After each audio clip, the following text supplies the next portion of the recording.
ñuy recevoir monsieur le ministre Omar Gueye moom la ñu dénk lépp loo xam ne jëm na ci wàllu collectivité territoriale développement ak aménagement des territoires yi ñu fas yéene waxtaanee bëri na bokk na ci yi nga xam ne ni ñoo gën a lëmbe réew mi ci wàllu actualité yi ñu ko dénk ak yi ngeen bëgg a xam lii ñu fas yéene def di ngeen ci mën a bokk puisque émission bi it di ngeen ko mën seetaan ci compte yi nga xam ne ni am nañu ko ci réseaux sociaux yi daañu leen fekki léegi ci compte yooyu ak hashtag bii di déclic waaye d'abord moo nuyu kligu tay bi Alaaji Makumba Beye ngi fi Pape Djibril Fall ak Mamadou Mohamed Ndiaye Pape Djibril ñu ngi lay nuyu bégati ci teewaay bi ci déclic comme chaque mardi. Pape Cheikh ñoo ngi lay fay bu baax di nuyu Alaaji Makumba ak Mamadou Mohamed di nuyu sénégalais ñi seetaan ci yëpp si biir réew mi ak si bitim réew di dalal aussi sunu gan gi nga xamante ni moom la ñu fas yéene seqal waxtaan. tey moom xam naa ne débat bi dina am solo ndax ñun ñi nga xam yàlla dafa dogal ñu jóge ci kaw gi yëpp décentralisation daf ñu intéressé ndax xëy na yenn service yi nga xamante ni nit ñi dañ koy soxla ñàkk ci kaw gi rek moo ci tax yi nan la ñuy def nag ba mu egg ci kaw gi loolu mooy débat bi. voilà ak aménagement wu gox yeeg gox-goxaan yi. am na yu bëri yoo xamee ni xam naa sénégalais yi tey dinañu ko gën a mën a comprendre ba peut-être mu jur déclic. bu déclic bi jeexee tey ba noppi ak période bi mbënd mi daanaka la ñuy gën di waxtaane moom ci taxawaayu président Macky Sall moom la ñu njëkk a dénk wàllu assainissement en 2012. loolu itam dina bokk ci mbir yi nga xam ne ni bëgg nañ ci waxtaan ak jëwriñ ji ci déclic bi tey Alaaji Makumba Beye ñu ngi lay nuyu yow itam di la ziar bég ci teewaay bi. jërëjëf Pape man la mbégte mi ëppee ma am contentement bu baax a baax àndaat ak yéen ci émission bi ginnaaw ma la nuyu Mohamed nuyu Pape Djibril tey nag émission Pape Djibril la. parce que bëri na lu ma koy déglu. muy analyser buñ ne ordinateur bi yàqu na sax mu ne non bu décentralisation bi baaxoon rek ordinateur bi yàqu. kon xam naa maag Mohamed dañ koy gunge rek te loolu. accompagner ko comme ça mu dem ci domaine am. voilà mu dugg ci domaine am parce que xam naa ni ñor na ko ñor goo xamante ne nii le plus souvent fondement wu analyse am lay doon. bëri na lool loo xamante ne nii mi ngi koy terminer ci bu décentralisé te waxuma ko nii pour kii de. dafa doon loo xamante ne nii lu dëgg la décentralisation bu matee rek. lu bëree bëri mat ba tax na yaakaar nañ kon dinañ jàng lu bëree bëri ci ministre bi. te comme Mohamed kuy rëbb kuy fëxalee mbokkam. moom mi nga xamante ne nii mooy rëbb. kii fëxala nga ne mooy ministre bi moom dañ dénk wàllu décentralisation. yaakaar naa war nañoo am waxtaanu mën a am solo tey. mu nga ministre baa ngay wàcc ginnaaw bu ko defee yooyu yëpp daañ ci waxtaan ak moom Mamadou Mambé nag xam naa ne mu doon sagoom palais présidentiel bi sax suñu dëkk lay ne yooyu yëpp dafa bokk ci décentralisation mais bon palais baa ngi Dakar yenn ci ministères yi fii ci Cap-Vert mën na ne ñu dem ba lu ñu mënti soxla il paraît que waa Ndar baalu ñu ko ba tey Mamadou Dia de dëgg la de ba tey waaye moom Mamadou Mohamed Ndiaye bu sañoon xam naa ni palais présidentiel ci village am ñu ngi lay nuyu Mohamed Ndiaye bëgg loolu yow it ci teewaay boobu nag ba tey gisee wuñu waaye tey ñu kontaan ci ñëwee fas yéene ànd ak ñun ci déclic bi. jërëjëf Pape wareef la mbégte la nuyu Sénégalais yi ñuy seetaan di am mbégte ànd ak ñoom nuyu bu baax Pape Djibril naka noonu it Makumba Beye gan gi nga xamante ne ji moom la ñuy am ñu nuyu ko déjà laata moo yegg si au-delà junj na ko Makumba junj na ko dafa bari lu mën a jàngee ci moom damay wax ne mën nañu jàpp ne mooy Sénégal ndax bu yosoo ndombal tànk li mu yor tey muy collectivité territoriale ak xeet googu te ne yoroon na ligue tourisme transport aérien pêche économie maritime donc xam nga koo xam nga ku war a mën wax ci Sénégal la macha allah donc au delà de li gën a tax mu ñëw fi tey mooy leeral ci inondation yi bari na lu ñu mën a jàngee ci moom Pape moo tax ni ko sénégalais di xaare ñu it moom lañ koy xaare ngir jàng lu bari ci moom muy monsieur le ministre Omar Gueye. voilà ba pare ak moom la ñu tàmbalee woon plan décennal gestion inondation yi conseil interministériel bi nga xam ne ci lañ validé plan décennal bi moom moo nekkoon ministre boobu moom moo yóbboon 10 décisions yi nga xam ne foofu lañ ko tënke woon boobu moom moo ko défendre moo ko yóbbu président validé ko ñu di ko doxal ci nga xam ne après fi mu ne nii moom moo ko yor bu ñëwee yooyu yëpp dina ko leeral moo ko tàmbali woon ba fi mu ne nii ci moom am na ci loo xamante nii ci loo xam la ne kon xam naa wax incha allah xanaa kon lu waay bëgg a xam rek ci façon bi nga xam ne ni njiit yaa ngi koy toppatoowee mbënd mi ca boobu ba tey ak ci période yi nga xam ne ni gën na miti ci gox-goxaan yu bëri mënees na koo laajte ci Déclic TFM bis bu jot nag wala mardi bu jot buñ tee Déclic bu kilifa teewee dañuy njëkk a xool taxawaayam ci digital bi ku ne xam ne ni digital bi internet bi moo xam Twitter Facebook ak ñoom seen dafa xew ba nga xamee ni àddina wërngal képp autorité yi lu ci ëpp dañu fay lawal seeni communication loolee dañ ci ànd ak Mamadou Ndiaye ñu ngi lay nuyu internautes yi itam di xaarandi ki nga xam ne ni mooy ministre Omar Gueye n'est-ce pas. maa ngi lay fay El Hadj di nuyu sa gi nga xamante ni moom nga bokkal plateau bi foofu ci beneen wàll wi di nuyu téléspectateurs yi ak suñu mbokk internautes yi wax nga ko tey moom ki ñu invité soxal na lool sénégalais yi mais surtout internautes yi ñoom tamit am nañ ci wàllu rëy seen ñoom ñi nga xamante ni am nañ possibilité réagir hashtag bi di Déclic wala Déclic TFM muy Facebook Twitter Instagram ba ci YouTube bu télévision Futur Média wala bu groupe Futur Média actuellement ñi ngi en live ci page Facebook officielle bu télévision Futur Média moom nag comme ni nga ko waxee am na taxawaay bu am solo ak li nga xamante ne mooy ministère bi muy gérer rek cellule de communication bi ci Facebook seen ay activités ak seen ay information yi nga xamante ni gis nañ ni war nañ ko partager ak internautes yi ñoom dañ koy publier en temps réel gis nañ ni activités yi nga xamante ne wala déplacement yi ministre bi di def gis nañ ni moom ñoom ak cellule de communication bi ñu ngi koy am taxawaay bu am solo ci page officielle bi nga xamante ni moom la ñu jagleel ministère bi mu gérer moom Omar Gueye moom nag nekk na koo xamante ni gis nañ ni internet yi soxal na leen lool déjà actualité bi nga doon wax ni fii jamono ji toll fi réew mi toll ak problème inondation yeeg li ko junj wala li ko wër loolu nag internet yi soxal na leen déjà bi ñu annoncé ni émission bi tey moom la ñu invité réaction yi commencé na déjà hashtag bi wala chef. Voilà mais à part compte ministère bi moom miinuñu ko bu baax. waaw ci réseaux sociaux yi moo xam Facebook wala Twitter comme yeneen autorités yi. comme yeneen autorités yi nag moom sax déjà page am nekkul bu officiel maanaam li nga xamante ne moom la ñu duppee page bi ñu certifié ñu gis ni seen ay activité wala moom lii di réseau social bi di Facebook wala yeneen yi di ay Twitter ak yooyu ñoom reconnaître nañ ni bii mooy page officielle am bu ñu seetee def ay gëstu nekkul ko xamante ni présent na trop ci réseaux sociaux yi peut-être. gis nañ ni ñoom ñu ngi ci am taxawaay bu am solo comme ni nga koy gisee ni mu defee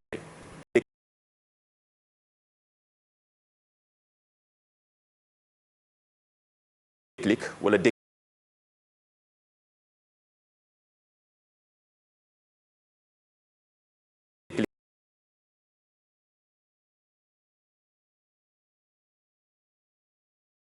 TFM Aïcha.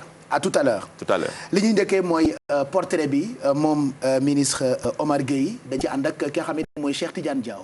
ci gaawaan xaaxu moto yeeg charrette yi di xuus ndox mi fees dal ci biir kër yi donte ne bassin de rétention yi dispositif de pompage bi naka noonu ñu ngi fi teewul askan waa ngi dund ba tey coono bu métti métti.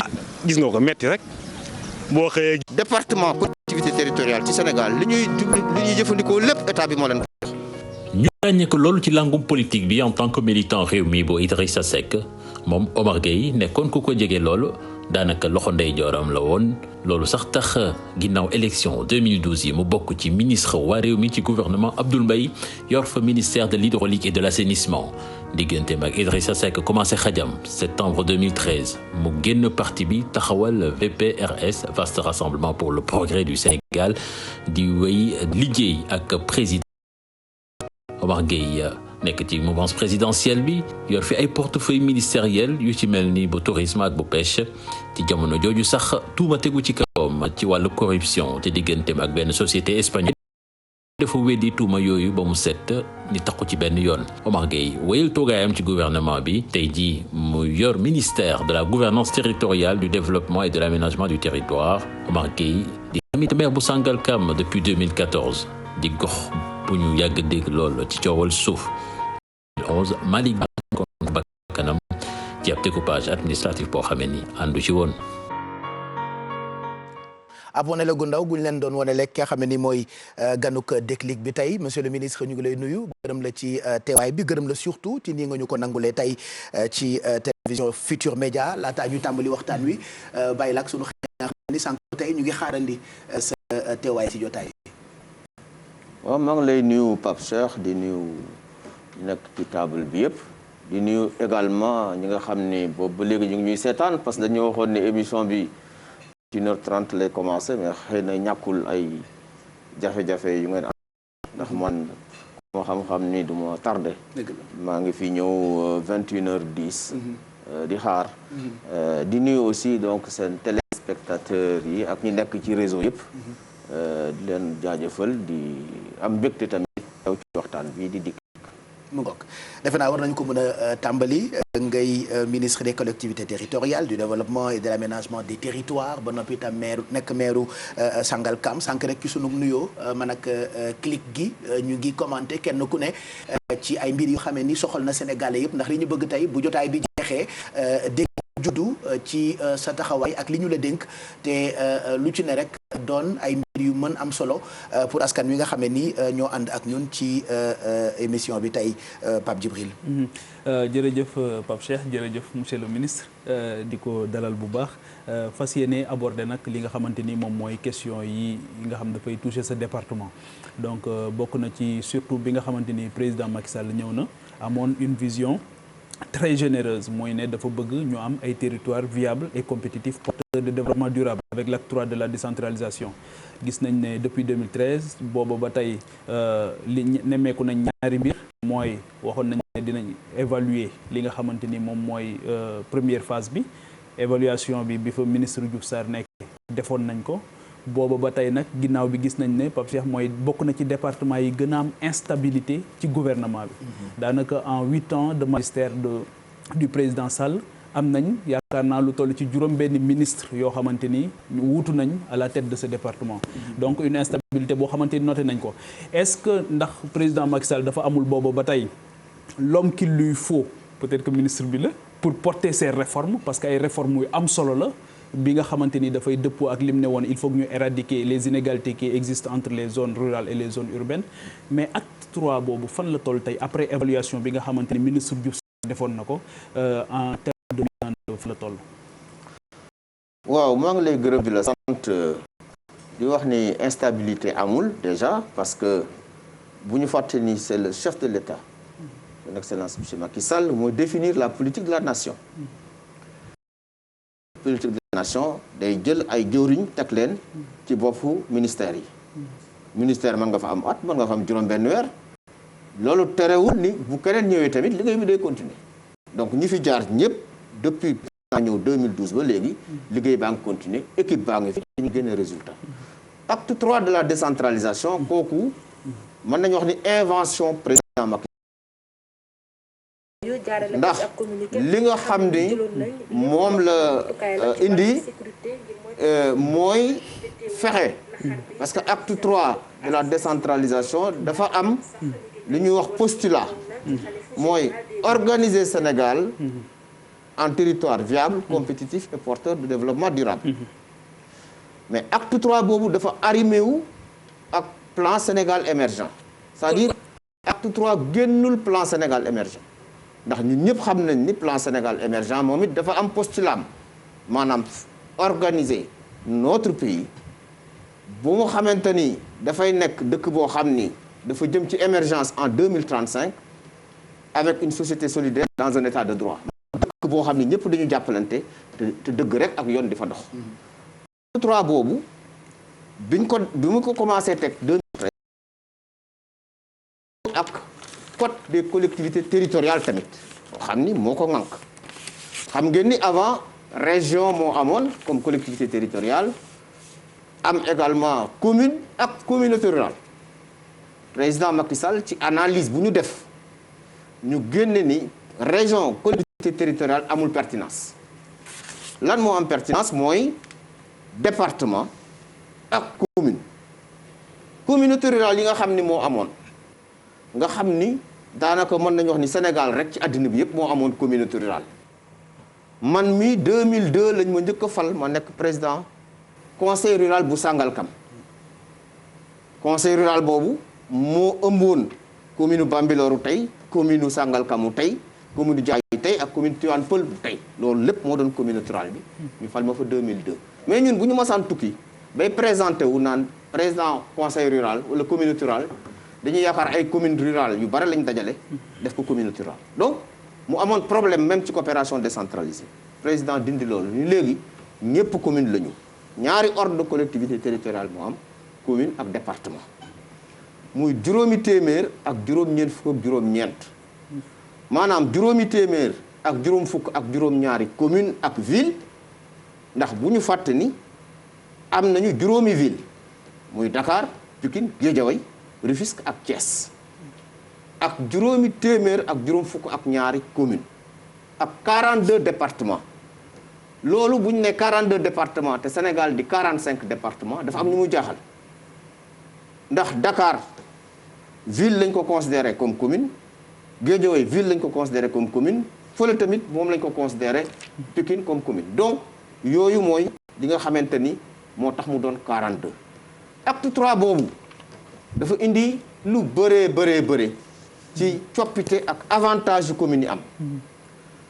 d'abord li communauté rurale dañ rek dafa jox gëdd communes yi rurales yi communauté rurale yi fi nekkoon te mat nañu ñetti téeméer ak juróom-ñett fukk ak juróom sur les 557 communes du Sénégal maanaam les 552 ak 5 villes yi 385 ay anciennes communes rurales communes donc am ay gëdd bu bees beneen bi mooy koppar yi di jóge ci gouvernement bi di dem ci collectivité territoriale dafa yokk damay joxe ñaari exemple rek en 2012 fonds de dotation de la décentralisation 16 milliards la woon en 2020 mu ngi toll ci 25 milliards.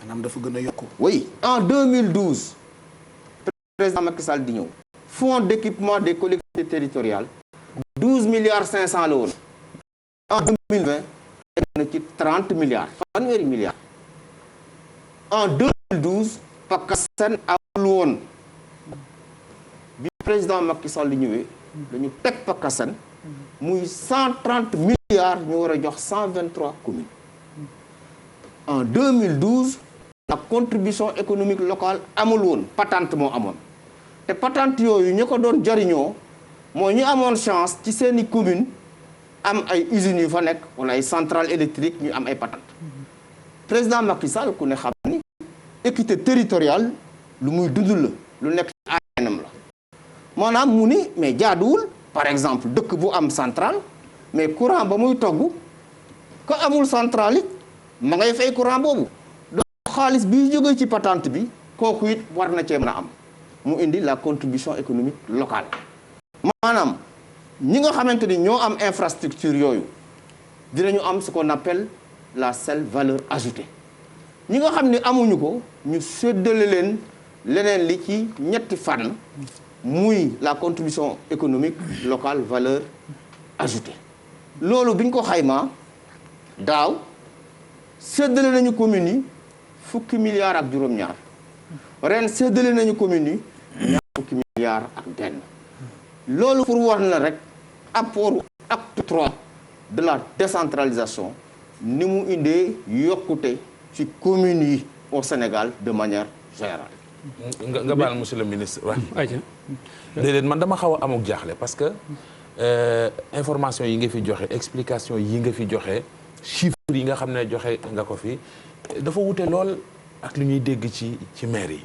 réalité parce que wala réalité yi parce que ñu ci bari li ñu lay wax mooy li gën a yàq seenub liggéey li leen gën a jural ay gàllankoor li leen gën a indil ay tolof-tolof moo di acte 3 décentralisation am na sax ñu dem ba jàpp ne dañu ko jëfee te maîtriser wuñu ko kon tey su ma toogee dégg la nga joxe ay chiffres wax ngëneel lu mu am ci communes yi fu mu jëlee communes yi fu mu leen yóbbu en fait dafa amuk wuute lan nañu mën a comprendre loolu. li ngay wax muy lu baax ñoom li ñuy dund di lu bon. déedéet loolu yaakaar naa ni maire Sénégal yi dañu am kuréel bu tudd association des maires du Sénégal président conseil départemental yi dañu am kuréel association des départements du Sénégal ci télévision laay wax li may wax ñëpp koy dégg kenn mënu ko weddi chiffres yi ma joxe ndax ay arrêté yu leer la ñu viré ko ci seen compte ñoom ñëpp du ñàkk chiffres yi nu mu toll ak moyens yi. yan moyen lan nga le besoin est-ce que besoin bi bu ñu ko xayma ndax chiffres yi du nekk ay coups d'épée rek dans l'eau. pas du tout xoolal variation bi déjà yaakaar naa ni yéen ay intellectuel ngeen xam nga fu ñu ni 2012 yaa ngi amoon 12 milliards 2020 nga am fa 30 milliards kooku yokk déedéet mais mënoo ko xayma noonu monsieur le ministre 2012 soxla yi yokk mën naa bañ a signifier dara bu fekkee ne besoin yi dañu rëy. besoin yi am il faut comprendre ci collectivité territoriale yi état bi day intervenir directement état newul dama lay jox 30 milliards wala nangam rek croiser les bras les programmes structurants de l'état rawatina les filets sociaux parce que bu ñu fàtte ni PSE ñetti axe la axe bi njëkk muy axe 1 mooy la transformation structurelle de l'économie vers une croissance loolu lañ leen dugal ci axe boobu te gouvernement bi di ko def ci gox-goxaan yi mooy les infrastructures routières autoroutières portuaires aéroportuaires ferroviaires et cetera beneen bi mais axe bu njëkk mooy énergie mais axe bu njëkk boobu boo ci taxawee sa économie des territoires tey ji fan la toll est-ce que nos collectivités locales justement li ñu ne dañu bëgg ay territoires porteurs de développement durable compétitivité sunu communes yi tey yi nga xamante culture la nga am commune soo ko doon xaymaa noo koy natte tey ñaari yëf nga koy benn bi mooy li collectivité territoriale di def directement le budget te collectivité territoriale yu bare li ëpp ci budget état bi moo leen koy jox mooy les fonds de dotation les fonds d'équipement l'ACEL le PACASEN et cetera est-ce que xam nga ni tey ji am na collectivité locale yoo xam ne li ñuy am ci PACASEN ëpp na 2 milliards est-ce que te loolu bu ñu fàtte ni tout dépend des besoins yi mu am. oui mais besoin 2 milliards mën nga ko wax mu rëy nii fekk ne boo xaymaa la mu am ci ay soxla 2 milliards. mais xam nga 2012 ak léegi yàggul de ñaata at la 8 ans 8 ans 8 ans nga am ci évolution boo xam ne parce que même bu ñu jëlee sax le taux de croissance démographique du Sénégal ñaata la 2,5% par an mais croissance su fonds yi mais ëpp na loolu fuuf calculer leen ko fonds yi nga xam ni président Macky Sall jël na ko jox ko collectivité territoriale yi dañ ko multiplier par 3 par 4 mais indépendamment de ça la compétitivité de nos compétitivité des territoires mooy li nga xamante ni état bi daf koy def directement xam nga dëkk boo xam ne amul courant état bi jël courant yóbbu fa xam nga bi président Macky Sall di ñëw le taux d'électrification de l'ordre de 4%.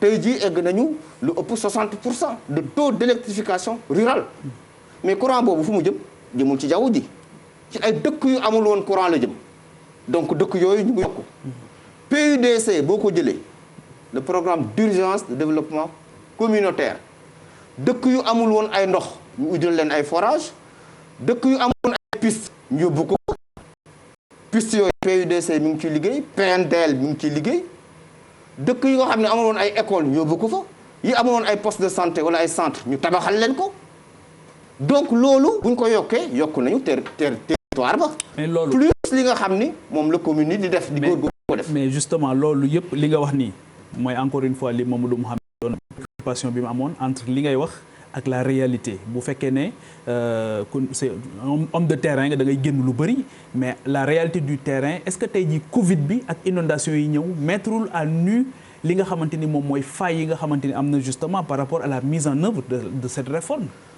non Covid bi boo ko jëlee lu ñëw la. parce que li tax ma indi Covid bi ak inondation yi mooy justement la réforme finalité réforme bi moo doon ñu am une résilience. pour mën a parer wu ak yi nga xamante ni au-delà de Covid bi qui est bien sûr très difficile wane li muy wane yëpp Sénégal dafay ñëw rek pour constater benn désert boo xamante ni amoon na ci wàllu plateau technique ak xeet yooyu mais leneen li mu inondation yi dans ce sens-là qu'est-ce qui a été fait réellement est-ce que ñëwul pour wane failles yi ñu am ci mise en œuvre réforme bi. non la réforme de l'acte 3 il faut voir tamit yan compétence dañu transférer collectivités territoriales yi. Les collectivités territoriales on ne peut pas mënuñu leen juger ci loo xam ni transféré wuñu leen ko. lu ñu leen transféré à part ay problèmes. non il y a 9 domaines de compétences yoo xam ni dañ leen ko transféré. avec les moyens l'éducation, avec la santé, avec des moyens, l'environnement, la culture, etc. mais les moyens avec les moyens, mais les moyens suivent. Les moyens dans le domaine de la santé par exemple parlons du Covid. wax naa la ko léegi. dans le domaine de la santé ou dans d'autres domaines. mais dans le domaine de la santé les transferts dans le domaine de la santé ñuy jox collectivités yi ñoom ñooy seet opportunité ak seeni priorité yi ñu am. alors dans le domaine de la santé. su fekkee transféré ngeen compétence bi. moyens yi fu mu toll dans le domaine de la santé. Dans le domaine de la santé, moi je peux donner des exemples de beaucoup de collectivités yoo xam ne ci seen budget parce que en dehors li nga xam ne moom la leen état bi di transféré dañu am seen propre recette propre dañuy jël ay taxes yoo xam ne ñu ngi koy jël. Oui, mais... Au Sénégal, il y a des communes quand même qui sont riches, qui ont beaucoup d'argent. Ça, je suis bien placé pour le dire. Je suis le ministre des collectivités territoriales. Combien, par exemple? am na du ma citer. Mais on parle pas des riches aujourd'hui. am na non riche maanaam am nañu koppar yoo xam ni ñu ngi koy investir. am na lu ñuy fortaatu. man dama lay jox exemple. Je donne un exemple. Quand j'étais président du conseil rural de Sangalkam. Maternité bu Sangalkam ñun ñoo ko tabax ci suñu budget. Brigade de gendarmerie bi nekk ñàgg ñun ñoo ko tabax. Brigade de gendarmerie bi nekk Sangalkam suñu siège la woon ñu defaraat ko jox ko gendarmerie. Lycée bu Sangalkam ñun ñoo ko tabax. Courant ba dem Mbët ak Gorom 3 ñun ñoo ko fa yóbbu. Bi dem Wayambaam ak Mbéy ñun ñoo ko fa yóbbu. Et cetera. C'est-à-dire les collectivités territoriales de par leur budget mën nañu influer directement ci dundu seen askan. te loolu bare na collectivité yu koy def ci Sénégal dotation yi leen di jox ñëw nag ajouté wu ci ak prenons le PACASEN par exemple je may joxe exemple PACASEN 130 milliards sur 5 ans pour 123 collectivités territoriales tey jii am na ñu am PACASEN ñu ngi cee defar ay tali mais koppar yooyu fan la jóge ci état bi grâce à la vision du président Macky Sall am na ñu am PACASEN defar ay centres socioculturels yu mag ci seeni gox mais kooku état bi moo leen dimbali ñu def ko et tant d'autres projets yoo xam ni ñu ngi koy defar ak yoo xam ni mu ngi ñëw. c'est ça l'économie des territoires. Non, l'économie des territoires c'est vaste. Il y a le marketing territorial. Il y a des maires. Je donne un autre exemple de réussite parce qu'il faut toujours donner un exemple de réussite. Vous prenez la commune de Sandiara. Dañu lëkkaloo parce qu'il y a l'intercommunalité. dañu lëkkaloo ak Nguéniène lëkkaloo ak Malicounda defar seen projet bu mag ba ñu am une zone économique spéciale bu ñu leen defaral ñooñu ay milliards investisseurs la ñu am en ce moment nii may wax ak yéen loolu. à part Sandiara. c'est une territorialisation non j'ai pas dit Sandiara je dis Sandiara. waaw Nguéniène ak Malicounda. waaw mën naa la jox yeneen exemple le cas de boo demee le conseil départemental de Koungheul. Ils ont un projet de territoire avec des partenaires, avec l'ONUDI et d'autres partenaires pour développer seen gox. Et tant d'autres collectivités boo jëlee la région de Dakar fii bare na fi ay collectivités yoo xam ne biir région de Dakar ñu ngi def ay investissements yu am solo. boo demee Plateau monsieur le ministre boo demee Pikine foofu laa bëggoon a ñëw boo demee Rufisque ci et ailleurs à Saint-Louis un peu partout les collectivités ñu ngi def seen kamtalaay kattan pour yokku askan bi maintenant. léegi ci perception bi ngeen di wax perception bi ngeen di wax monsieur le ministre. je discute souvent avec les maires. souvent sénégalais en général soo ko waxee daal affaire yi daal moom nangam manqué na mais au fond boo demee ba au fond ñoom reconnaître nañu ni acte 3 bi lu baax la ci ñoom. ñoom ñaan monsieur le ministre. mais les maires et les non les maires. non les maires du Sénégal. yow et les présidents du conseil nga baal ma départemental monsieur le ministre yow mën nga ko reconnaître. yow mën nga ko reconnaître en tant que maire bu Sangalkam te li ma jaaxal ci côté boobu mooy est-ce que jàpp nga ne maire bu Sangalkam ak ndombal tànk gi nga amee ci gouvernement bi ànd na est-ce que élégance may na nga boole ñaar yooyu. absolument rien ne l'interdit man Sangalkam bi ma yor.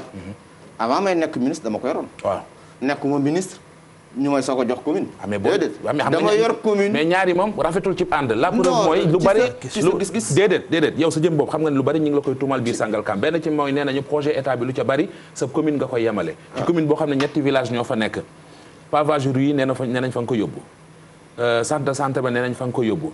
lampadaire nee nañ fa nga ko yóbbu même bu fekkente ne demeewul noonu sax ci jëfin rafetul monsieur le ministre. lépp Sangalkam. non xam nga. te ñetti village la su ma juumul 7000 habitants ñoo fa nekk. non da nga juum complètement. non damay laaj. non su ma xamoon duma la laaj. boo laajee ma wax la. allez-y.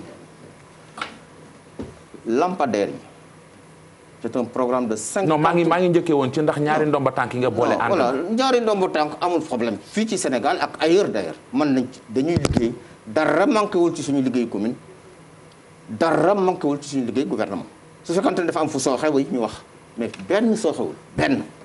bon ministre yi nekk maire dañuy délégué liggéey bi au niveau de la commune. non vous savez il y a un bureau municipal man par exemple tous les documents de la commune man maa koy signé tous les documents.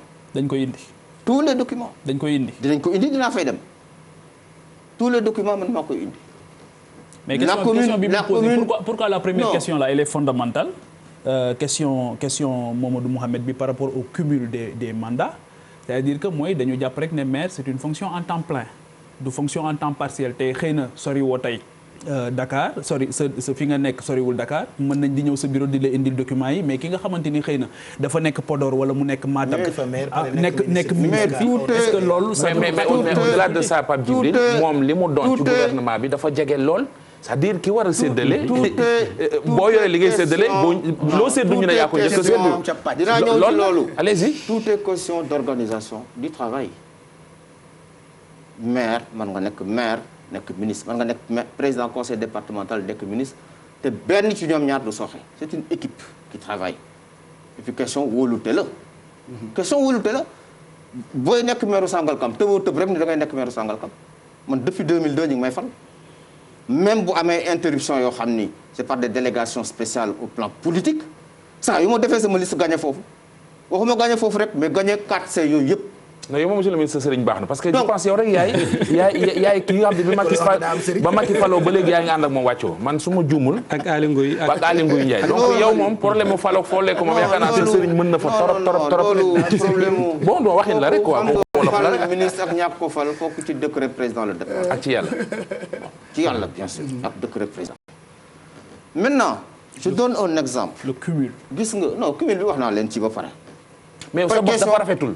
non Abdoulaye Diouf Sarr mënee su ko toppee maire yow ba pare ministre de la santé. mais yow parce que yow département bi nga jiite la monsieur le ministre. yow lu ci bari yaa ko war a séddale mais bu bokkee ci ñuy séddu. xam nga lan la ñuy séddale lan la ñuy séddale ci département ci ministère bi. fonds de dotation. fonds d'équipement. sel. PACASEN bi sax je donne un exemple PACASEN. PACASEN ñun amuñu PACASEN dans la région de Dakar. 52 communes yu fi nekk. 4 communes ba 5 yi ko amul Sangalkam ci la bokk. mais léegi li ngeen di séddoo plan de répartition bi kan moo koy déterminer. mais gis nga mën naa la jox arrêté gis nga fi mu nekk nii mën naa la indil arrêté de répartition des fonds de dotation arrêté de répartition des fonds d'équipement dans la région de Dakar en dehors de Gorée ak Sendou Sangalkam moo mujj ci ñu am ci fonds yi ñu am. mais aussi ñetti village la Sangalkam. Noflaye Ndiakhirate ak Sangalkam ñetti village. mais loolu xam nga loolu c'est pas un critère de manque de mérite. non j'ai pas dit ça. ah si déedéet si musuma ko wax parce que bu ñu xeebal suñu ñetti dëkk yooyu. xalaatuma ko sax. déedéet xalaatuma ko sax. voilà léegi loolu xam nga lu ko indi. yow xam nga lu indi loolu xam nga ko. donc oui dépasse Ablaye Wade. ànduma ak Oumar Gueye sonal na ma 2 fois délégation spéciale de suite. Sangalkam rek lañ ko mës a def 2 fois. 2008. monsieur le ministre xaaral tuuti rek 2008 délégation spéciale parce que boobu. communalisation intégrale bi aussi c'était. non ñu wax am na observateur yu wax ne c'était pour gérer les élections locales du 29 juin 2014. non dama la wax ni. 2008 la ñu mën a yóbbu délégation spéciale.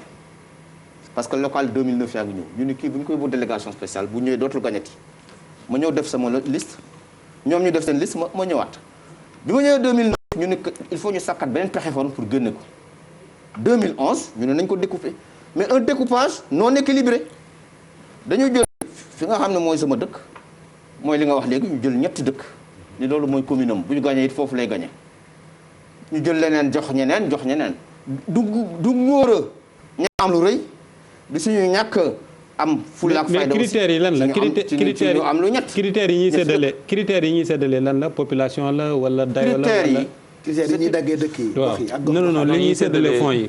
li ñuy séddale fonds yi ci lan la ñuy sukkandiku pour dañuy tenir compte ci critères yu bare. dinañ ko tenir compte ci population. dinañ tenir compte ci niveau de pauvreté. dinañ tenir compte ci ay critères yu bare. loolu bu ñu ko defee génne formule bi man du ma ni Sangalkam nañ ko jox temps déedéet du ma ni keneen it dañ ko jox temps calcul li mu génne loolu lay joxe. kan moo koy def.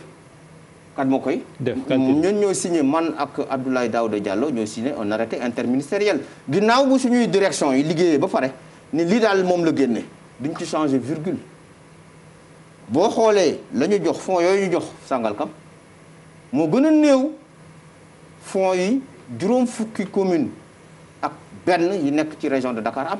mais projet état bi nga ngar daajoo nag pare xam nga lu ma jaaxal.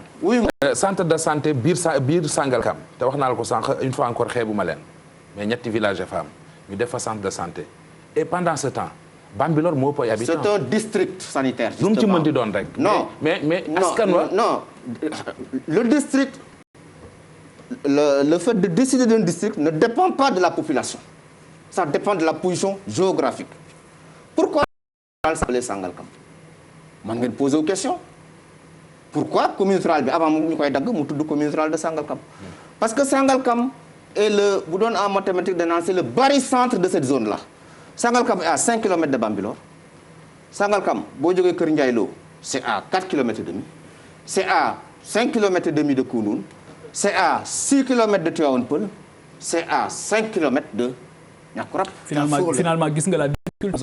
Donc Sangalkam non Sangalkam on risque de parler que de Sangalkam. non mais yéen a ma ci dañu bëgg a dem ba Diouloulou ah. yéen a ma ci non enam port ak yooyu. yéen a ma indi ci question boobu non Mohamed yaa ma indi ci loolu man moom Sangalkam man na la ci wax ci ba suba waaw non moo la collectivité donc vous comprenez pourquoi mais difficulté bi question pertinence question bi mooy loolu finalement yow sa bopp rek ngay wax fi mu ne. non mooy waxal la prenez vous avez la carte de Sangalkam mais na wax ne du ma ministre foofu. non du ma ministre foofu ministre Sénégal la mais moo may expliquer ni Sangalkam commune bu ndaw la lu tax mu am lii tax. c'est un point bu ma booleeg waa Sangalkam d'équilibre. déet waxuma ko maanaam booy def district da ngay seet foo xam ni. nit ñëpp mën nañu carrefour c'est un carrefour.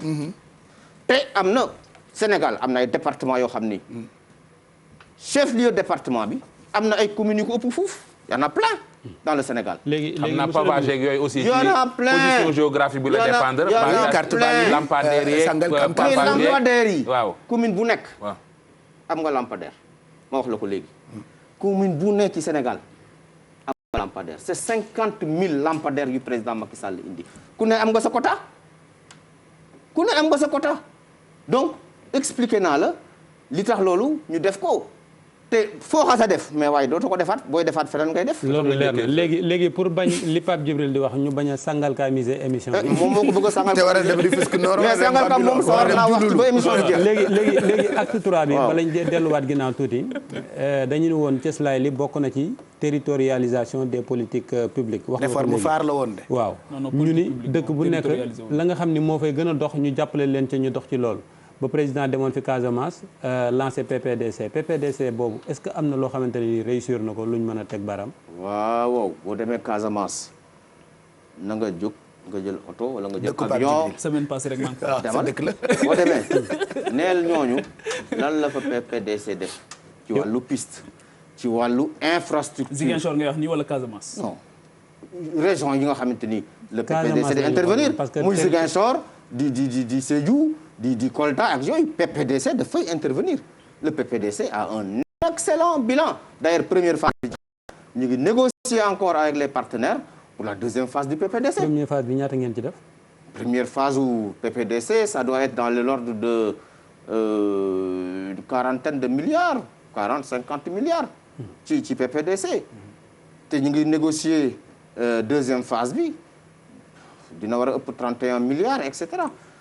mais kooku c'est un programme très localisé indépendamment des autres programmes yi nga xam ni moom le gouvernement bi yor muy le PUDC muy le PIMA muy Promoville muy le PNDL avec le PACASEN rural justement nga xam ni moo war a laal yeneen communes yi nga xam ni amuñu woon ci PACASEN bi. mais foofu xam nga man ban jaxle laa am c'est-à-dire que xaalis bi ngeen di téye ci programme yooyu.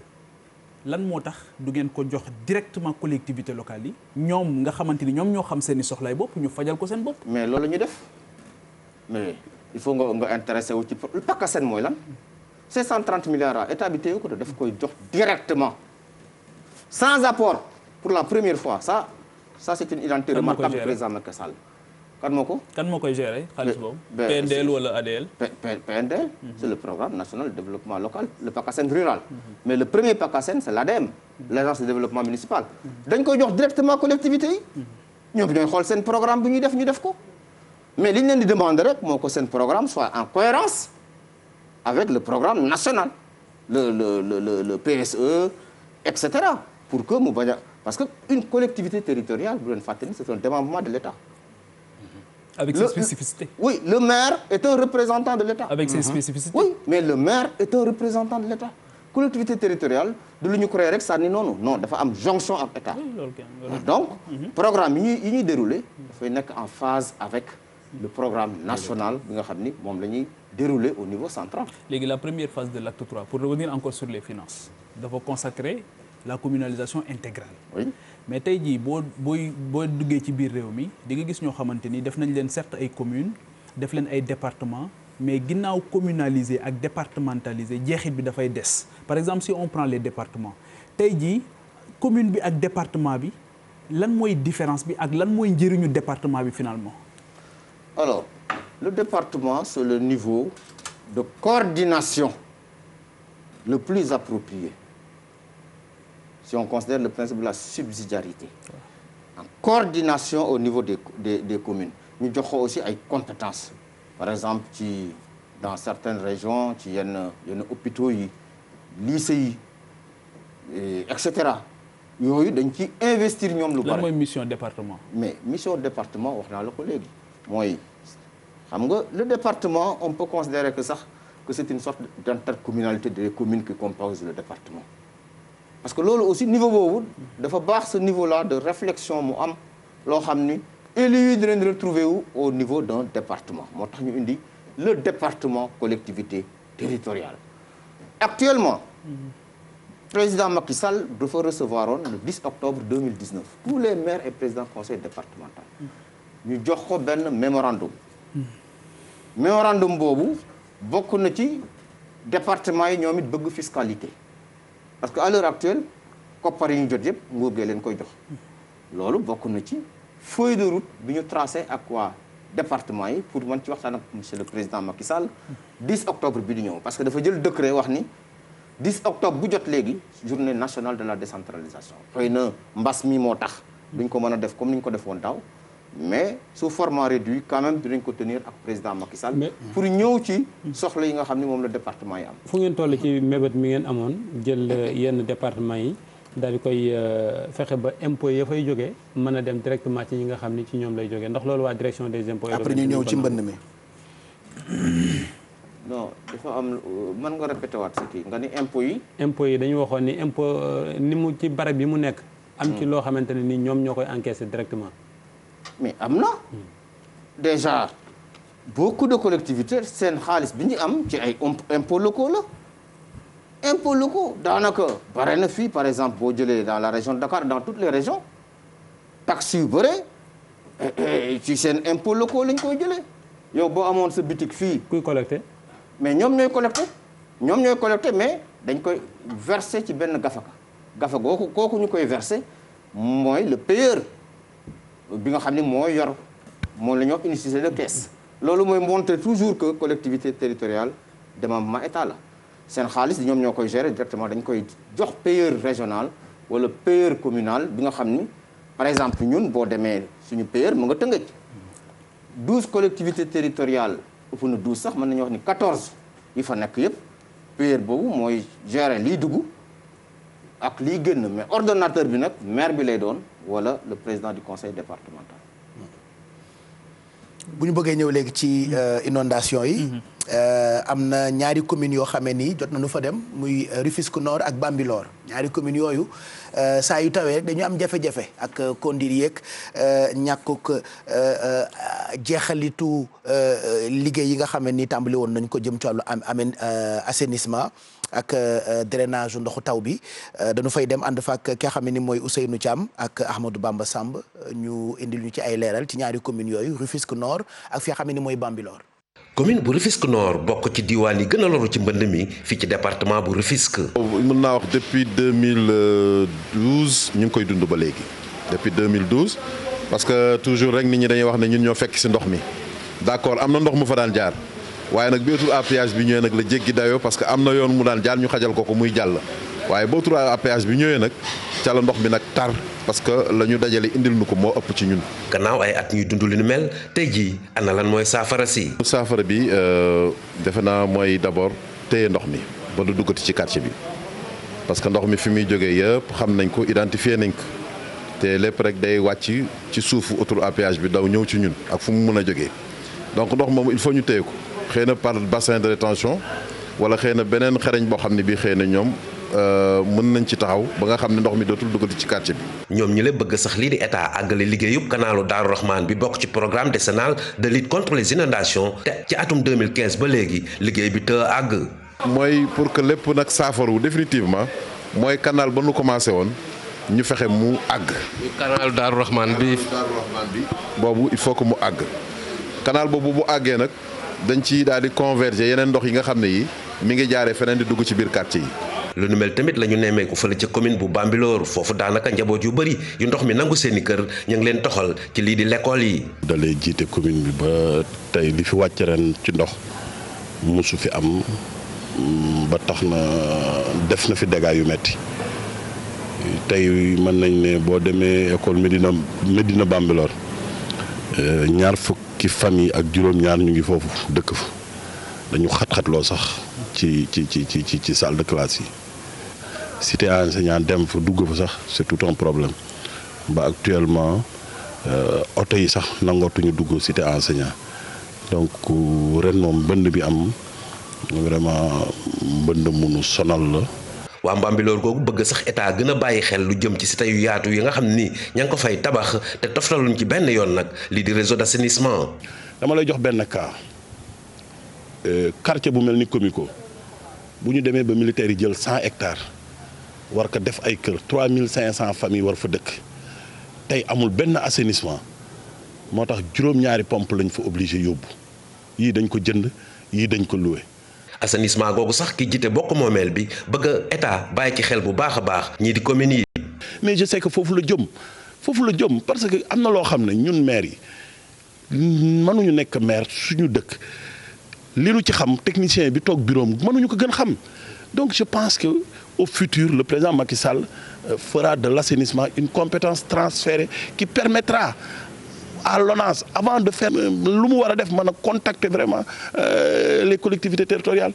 mu doon commune bu Rufisque Nord ak commune bu Bambilor bëgg état nag jàppale leen lool ci seen jafe-jafe yooyu ñu am ci wàllu mbënd mi saa yu nawet sampo. mu ngoog saa yu nawet sampo bu tawee sax doo fa bëgg a romb waxatuma ak ña fa dëkkee di ñaari communes yoo xamee ni exemple la ñu leen jër am na yeneen di goxaan yoo xamee ni fi mu tollu tembe ñu ngi dund ay jafe-jafe yu doy waar par rapport ak ndox meeg fa mu war a jaar et pourtant monsieur le ministre ñu ngi may xamal ni travaux yi ñu ngi ko tàmbali woon 2015 ci période boobu la nga nekk ministre hydraulique et de l'assainissement ba léegi jafe-jafe yi ñu ngi koy dund ñoom saa yu tawee ndax ndox bi du am fu mu jaar.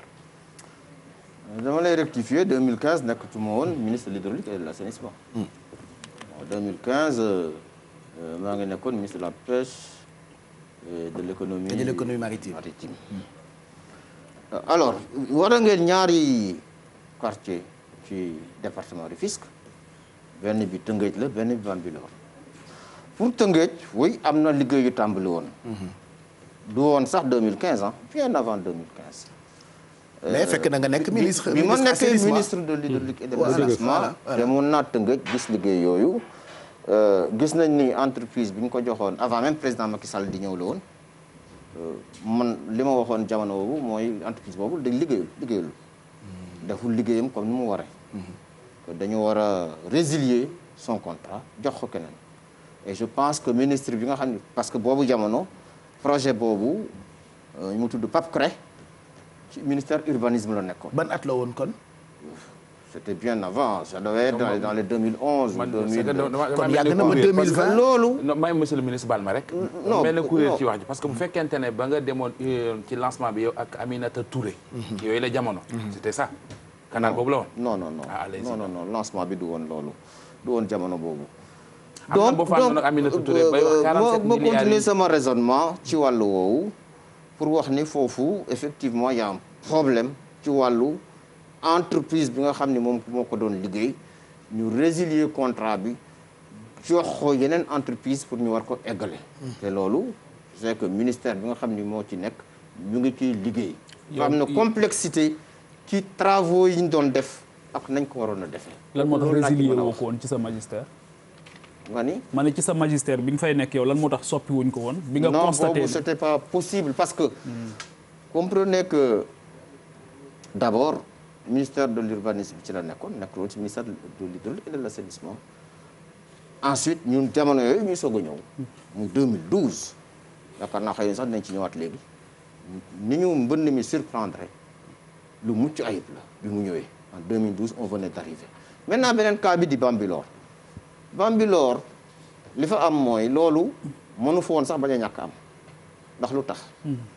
ndox du bàyyi yoonam ndox du bàyyi yoonam mukk te cité yooyu ñuy wax dañ ñëw tabax ci kaw yoonu ndox mi ñun ñu ngi fàttaliku bi ñu nekkee xale foofu ay rivière la woon ndox moomu moo jógee ca kaw ci booru jas romb ndox moomu mooy remplir Lac Rose rivière yooyu. lu tax ngeen bàyyi population ñaar lañu yow yaa ko signé en tant que président communauté rurale bu Sangalkam. nga ni fi nga ne waree su fa dëkk parce que ndox a fa nekk. mais ñun joxewuñu foofu mosu ñoo joxe foofu. mosu leen joxe fi gaañu dëkk tey. non yéen mosu leen ko joxe. non léegi ñi dëkk. mosuñu koo joxe waaw mais ñi dëkk ci zone boobu noonu. may monsieur le ministre buñ la dul laaj. kat waxtaan wi dana xaw a salfaañoo ñi dëkk ci zone boobu noonu jamono dañu fay dëkk yu ca bari ñi ngi bokkoon ci communauté rurale bu Sangalkam ñëpp xam nañ ne foofu yaa ko jiite woon donc bu fa permis d'occuper amee rek yaa ko joxe. lu tax tey nga bëgg a toog fii ne waruñu fa dëkk parce que du dëkk waaye ndax ndox yoon joxewuñ ko li ma lay wax lu leer la non kan moo ko joxe ku ko joxe non xaaral rek cité yi fa nekk nii waral sax ba daaw am ñaari ñu génn seen bakkan suñu borom yóbbu leen ci ndox mi ñaari xale cité yooyu ay cité yu bees la yoo xam ne ñoo nekk foofu bloqué passage yu ndox bi c'est ça la vérité bi ñu fa demee daaw ak ministre Serigne Mbaye Thiam man dem naa fa avant même Serigne Mbaye Thiam di fa ñëw daaw demoon naa seeti leen parce que suñu zone la globalement bien que foofu nekkul ci commune Sangalkam bi ñu ñëwee li ñu gis ak les services de l'État préfet sous-préfet mooy fii kat wax dëgg yàlla kenn waru fi tabax waaw ñoom tabax nañu ba dëkk solution bi mooy ñu toj kër yooyu libéré parce que de toute façon ndox mi ak ni muy ñëwee nii du bàyyi yoonam donc inondation moom dina am foofu donc loolu mooy di nga xam ni erreur yi ñu war a bañ a def la ci wàllu dëkkuwaay. maanaam les zones non aedificantes kan moo jox ñooñu cité yi kan moo jox ñooñu la possibilité ñu ériger cité yooyu ba nga xamante ni tey ña dem dëkk foofu xëy na bañ fay ñëw. mooy li Mohamed di laaj. waaw di ko dëkk moom mi génne ko ci du yomb. léegi kenn responsable ci loolu. xam nga projet de lotissement dafa am fu muy jaar maire bi day dossier bi bu ñëwee service technique ñoo koy étudier. bu ko service technique ci étudier joxe avis favorable ni lii day baax na mën nañ koo war a mën a autoriser loolu la service technique yi di wax bu amee loolu nag il faudrait que ñu xool responsabilité yi fan la situé wu parce que ñu fa ñëw dëkk jëguñu rek ñoom dëkkal seen bopp foofu. surtout cité ça je suis d'accord. surtout cité je suis d'accord avec vous hein, que y a dans la chaîne de transmission dans la chaîne de décision il y a eu des failles. mais yow ñi waruñu dëkk foofu. génne la ci du yomb monsieur le ministre parce que yaay maire bi. déedéet du ma maire ba non foofu. xam nga xam nga il faut comprendre bien. il faut bien comprendre évolution non pas du tout. évolution cette zone-là a subi beaucoup de transformation et d'évolution. mais yow xam nga le problème mooy léegi lii am na lan mooy saafara bi. c'est pas non le problème mooy voilà loolu mooy problème mais nañ ko wutal saafara. le problème mooy kan moo ko def ba pare noo ko wutalee saafara te xam nga lan mooy saafara kan moo ko def. saafara bi wax naa leen ko léegi. mooy toj kër yi. loolu nga am comme solution. man moom laa gis comme solution parce que sa kër bokk ci moo tax nga koy toj. non. xam nga li ci toj kër monsieur le ministre xam nga réew mi. mais suuf ni mu fi jafee. gis nga dama lay wax lenn am na fu ñuy toll. fokk ñu toj ay kër. man mii participer naa ci ay toj kër je vous le dis dans ma propre commune participer parce que mënoo def un lotissement génn ay mbedd nit ñëw taxaw tabax ci bi digg mbedd bi. ñu bàyyi ko mu tabax ba pare ñu doog a ñëw toj. non am na ñoo xam ne tabax nañu am na ñoo xam ne dañu doon commencer mais de toute façon on a libéré.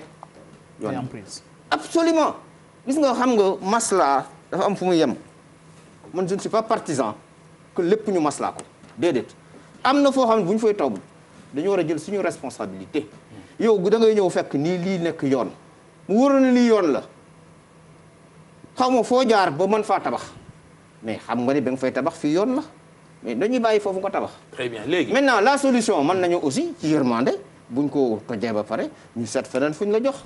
mais il faut libérer les routes. il faut libérer les voies d'eau. léegi monsieur le c'est ça ministre la solution. monsieur le ministre nga baal ma léegi da nga wax lu am solo sànq da nga ne am na zone yu ñu génnee ci seen inondation du lu bette parce que ndox du bàyyi yoon.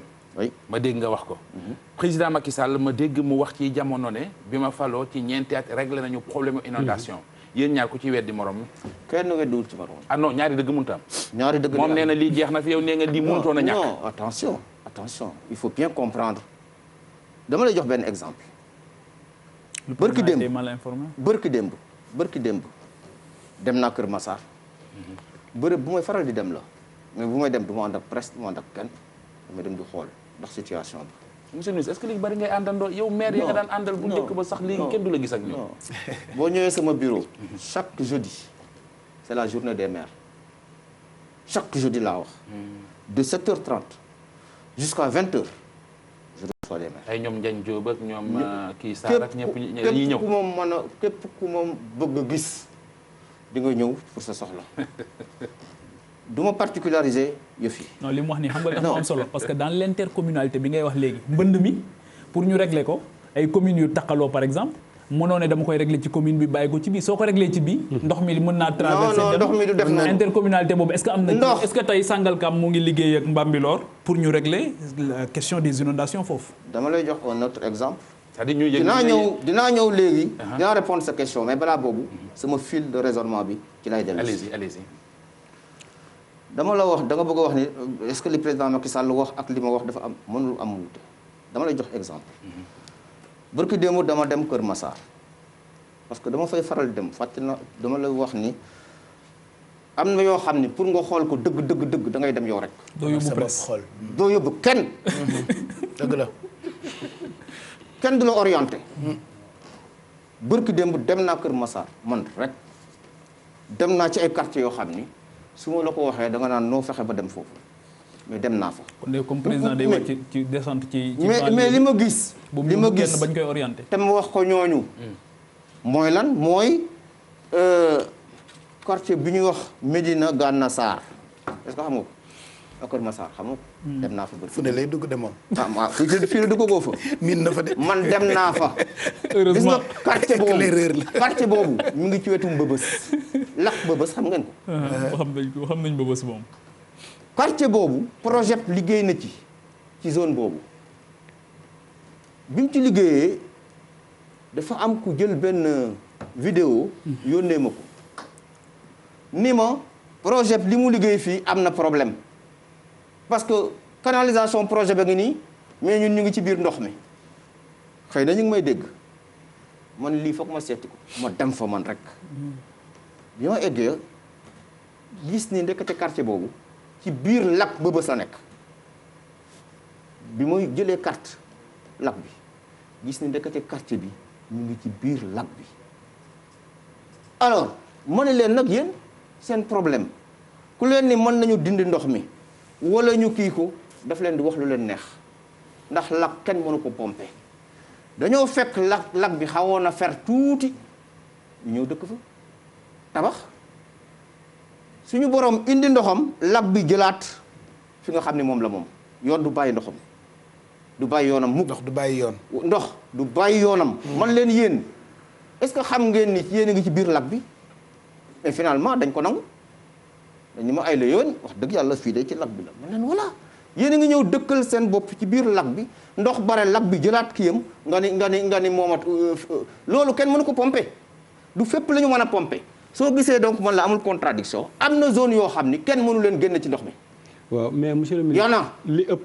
d'ailleurs bu ngeen xoolee le plan décennal am na volet boo xam ni restructuration la ñu ñuy yóbbu Tawfekh bu ñu mënoon pomper seen ndox ñu pomper leen bàyyi leen fa ñu dëkk mais dañ leen ni non fii mënatu leen fi nekk ñu yóbbu leen Tawfekh tabaxal leen ay kër yu mucc ayib yu amul inondation muy Tawfekh Tivaouane Peulh ak Tawfekh ñàgg donc inondation du rek fu ndox am dañ koy dindi am na loo xam ne ala kulli mais kon bu leen seetaan nit ñi ñu fay dëkk comme xam nga ne fii fi ñuy dëkk ab lag la bu ñu fi yàggee ndox mën na koo jëlaat te nee nga ndox du bàyyi yoonam mais bu leen seetaan ñu fay dëkk kañ lañ fa dëkk kañ déedéet loolu yéen dañ koy laaj ma waaw d'accord ci gouvernement tax ma ndombal d'accord mais baax na ñu xam ni ñooñu fa dëkk kan lañ fa dëkk monsieur le ministre baal ma damay dégg baat bu ma xaw a jaaxal les Parcelles Assainies de Keur Massar de Rufisque les Parcelles Assainies de Keur Massar de Rufisque oui Parcelles Assainies su ma juumul Jaxaay la bokk oui Jaxaay su ma juumul Rufisque la bokk oui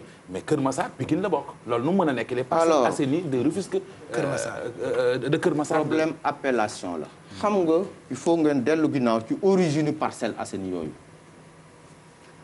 SN HLM ci jamono yooyu bien avant 2012 mu amoon projet bi ñu amee projet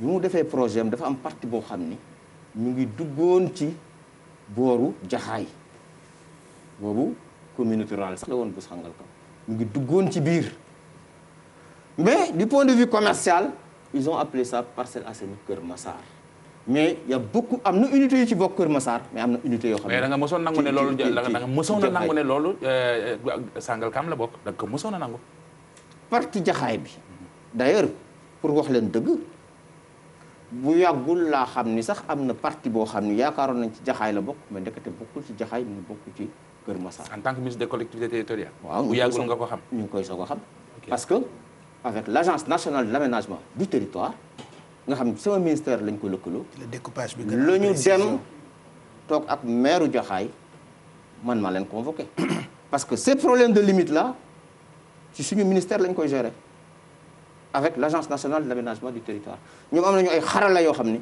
bu ñu génnee décret yi dugal rek mu génne limite yi mais léegi noonu la ñu séparé Jaxaay ak Keur Massar noonu la ñu séparé Keur Massar ak Mbao noonu la ñu séparé Diamniadio ak Yène et cetera. donc parcelle dafa am partie bu bokk Keur Massar am partie bu bokk Jaxaay oui c'est le ministre loolu yéeme na oui mais c'était comme ça problème appellation la léegi nag mal à l'oreille déjà pour commencer mais je me lay jox beneen exemple Sicap xam nga da ngay dégg Sicap Keur Massar mais Sicap Keur Massar nekkul Keur Massar mu ngi nekk actuellement nii ci biir commune Sangalkam parce qu'ils cherchaient des noms communs yu mën a jaay quoi appellation voilà mais tout ça ça peut être corrigé ça doit être corrigé parce que dafa am ñoo xam ne dañuy yaakaar sax dafa am lu ci laxasu mais c'est ça c'est-à-dire les nit ñi dañu xamul woon fan la fii yem même zone la rek prolongé mais monsieur le mais ministre yooyu c'est des choses yoo xam ne ñun xam nañ ko te d'accord léegi yow donc loolu laa la bëggoon leeral ministre daa mel ni ku lay daw daa mel ni ku daw sa question yi waaw depuis sànq moo waxee rek mu feneen bismillah fukki fan ak juróom-ñeent ci weeru septembre atum 2012 bi ngay yóbbu plan décennal bi nga xam ni président de la république après moom la validé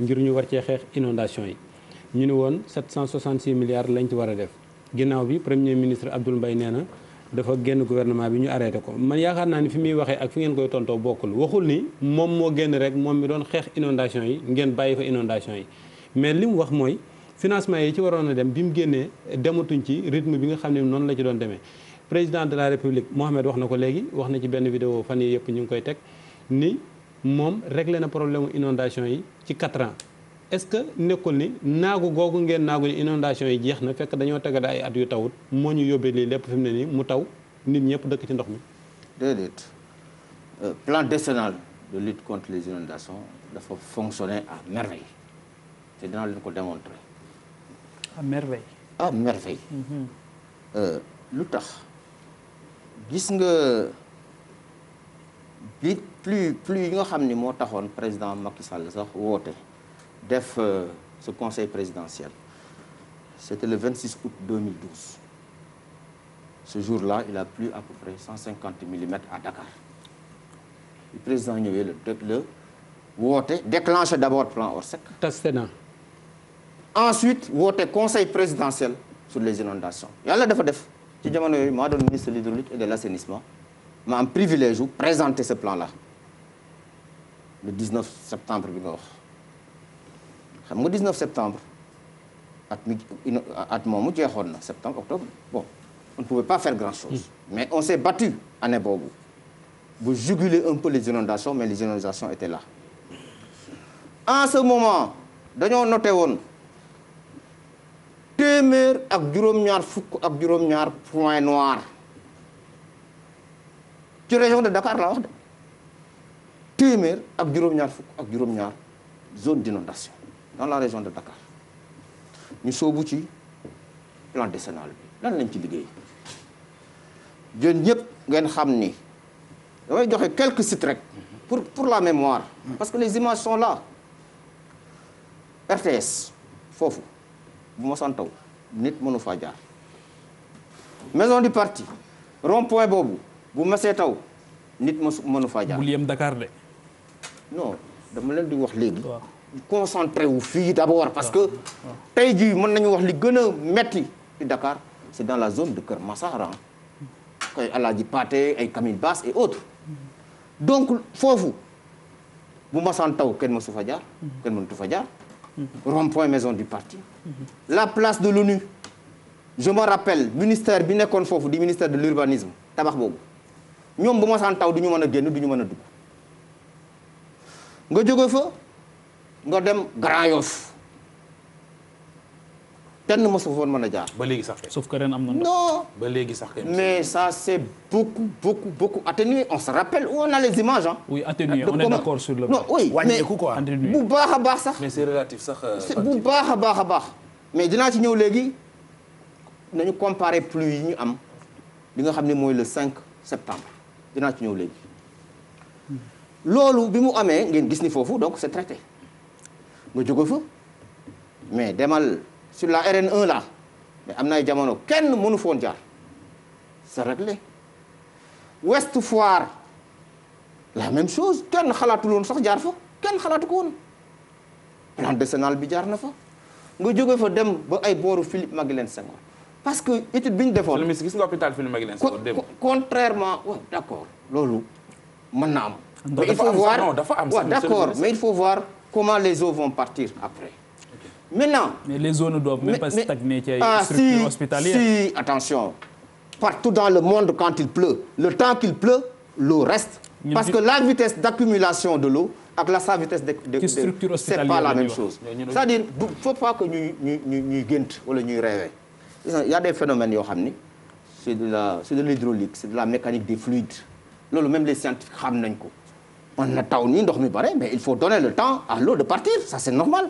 ok partout yaa ngi woon ci plan bi ak fi ngeen ko dégg. maintenant nga jógee foofu boo demee Dalifort nga dem fi nga xamante ni mooy Cité Soleil man bi ma nekkee ministre de l'hydraulique année boobu may gérer inondation Dalifort moo fa daan dem ay bot laay sol ba egg fii di xuus mais loolu amatul lan moo ko dindi c'est le plan décennal de lutte contre les inondations nga dem Cité Soleil la même chose gis ngeen reportage bi passé nga dem Wakhinane Nimzatt nga dem fi nga xamante ni mooy fële nu mu tuddati Médina Gounass mais toutes ces zones là jusqu'à Kër Massar aujourd'hui il y a des quartiers de Kër Massar yoo xam ne inondation amu fa.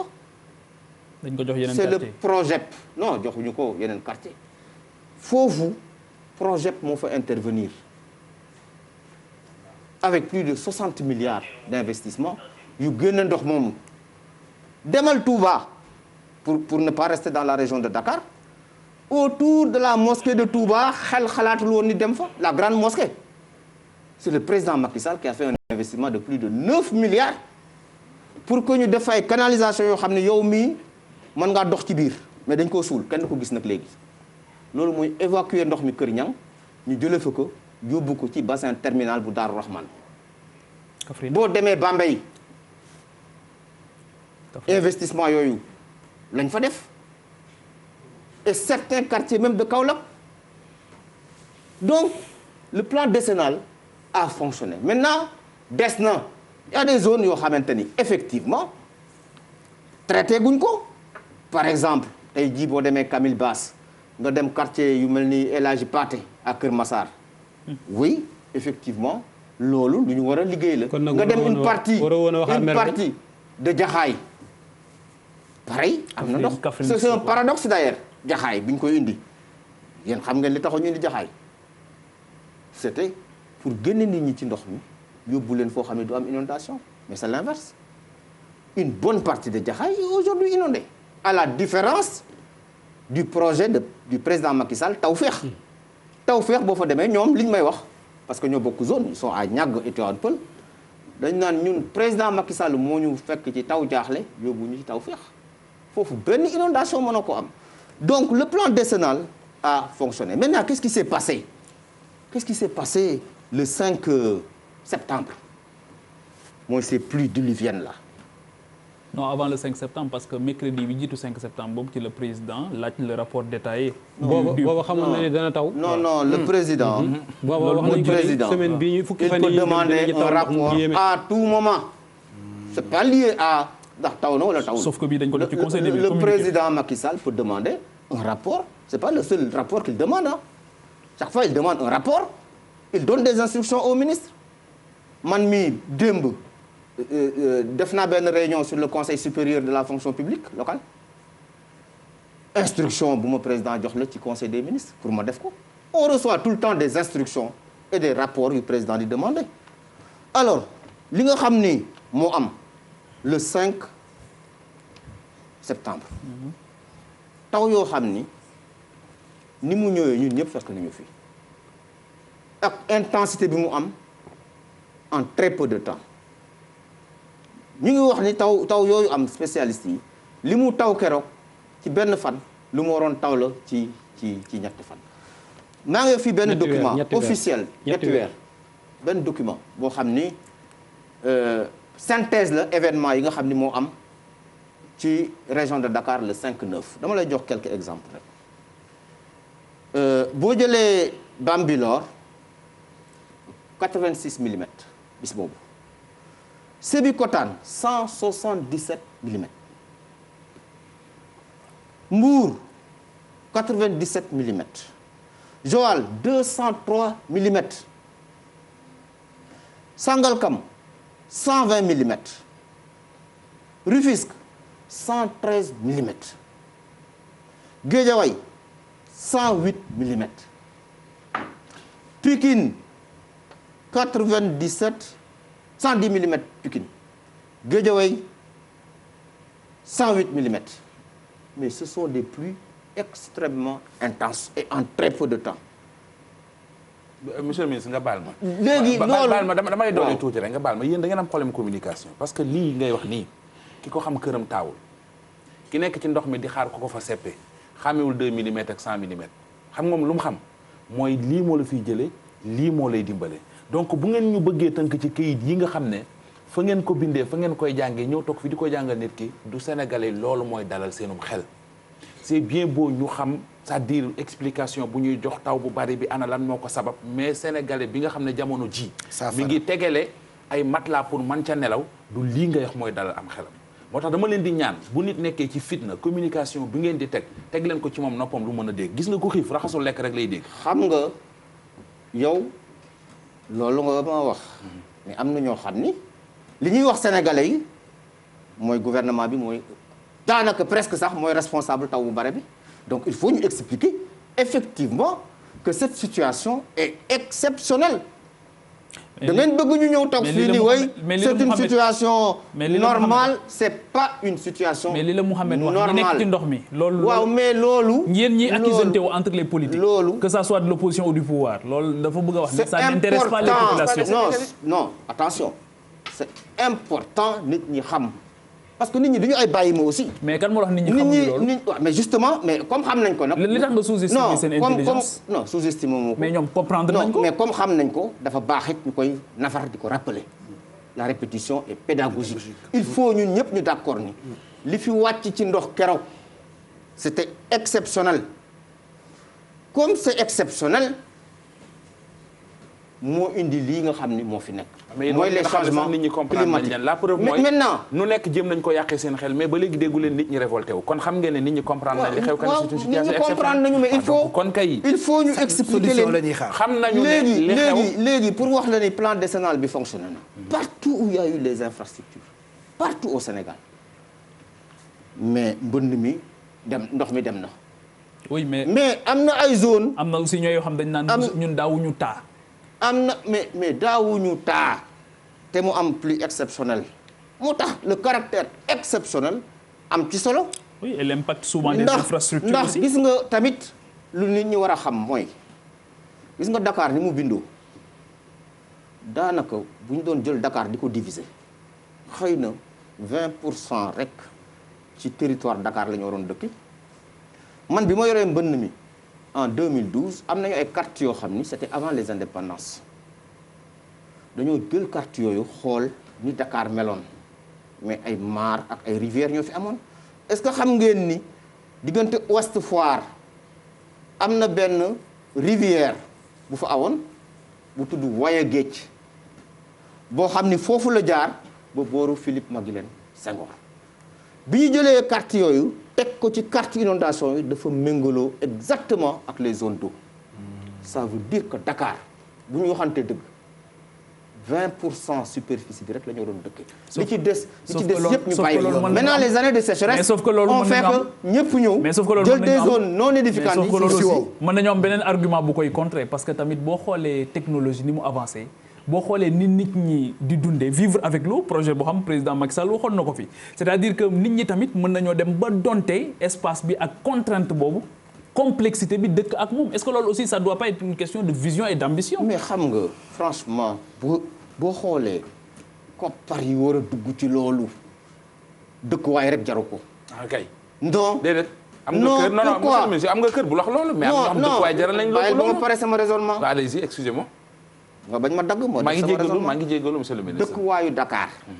jaru ko moo tax président Macky Sall indi le plan national d'aménagement et de développement des territoires. Il y a un problème d'aménagement du territoire au Sénégal. On est d'accord. Depuis toujours. moo tax boobu ba tey Dakar rek la ñuy wax. oui Dakar c'est pas le Sénégal Dakar c'est 0,3% de la superficie du Sénégal mais c'est 25% de la population.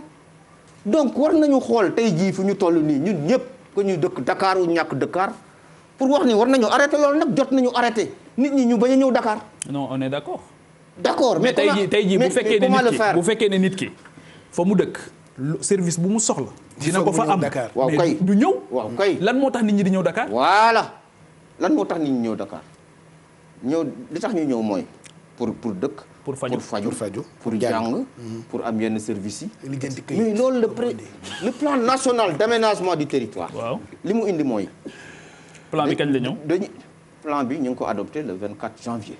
ban 2020.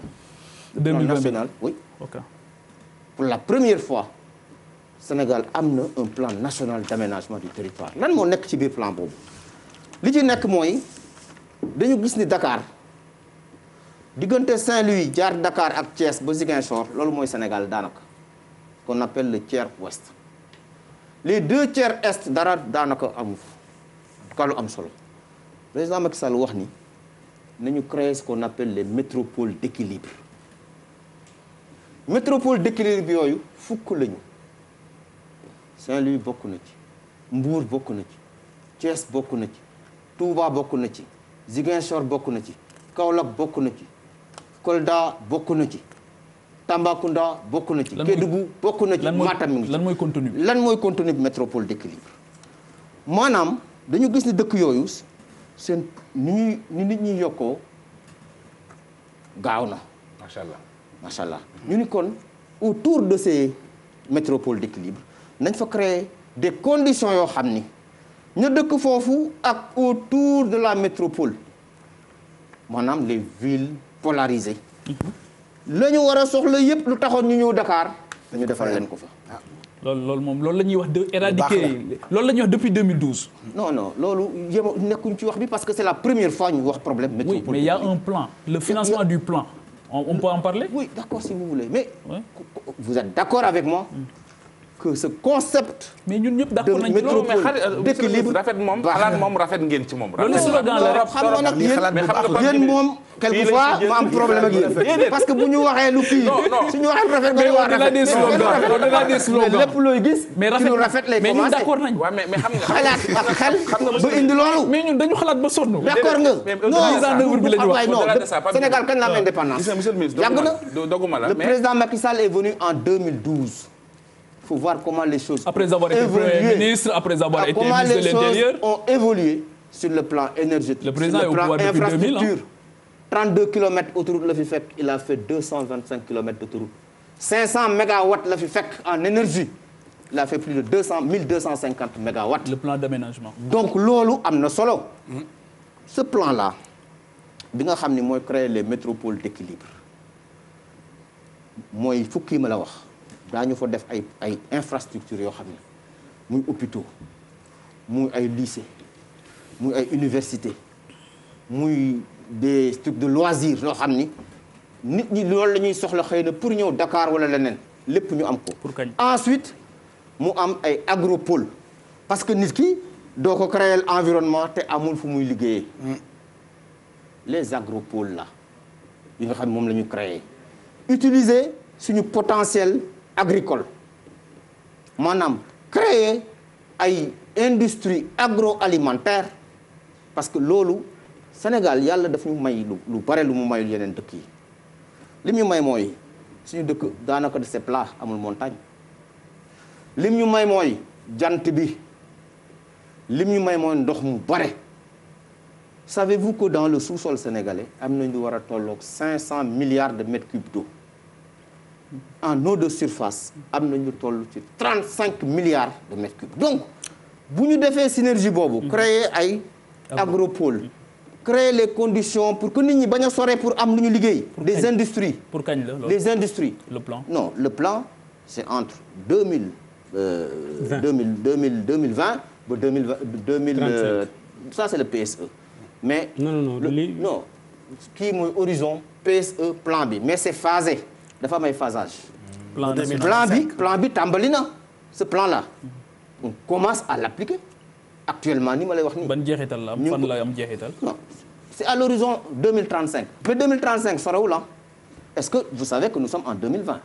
daanaka plan bi 2020 plan national d'aménagement. mooy boobu mi ngi noonu. moom la woon léegi. waaw horizon 2035 horizon 2035 mais plan bi tàmbali na. jeexital yi anañu. lan ngay wootee jeexital. mooy li nga wax nii ne bu ñu ko defee ci métropole yooyu ak agropole yooyu. yi mu jur lu mu jur.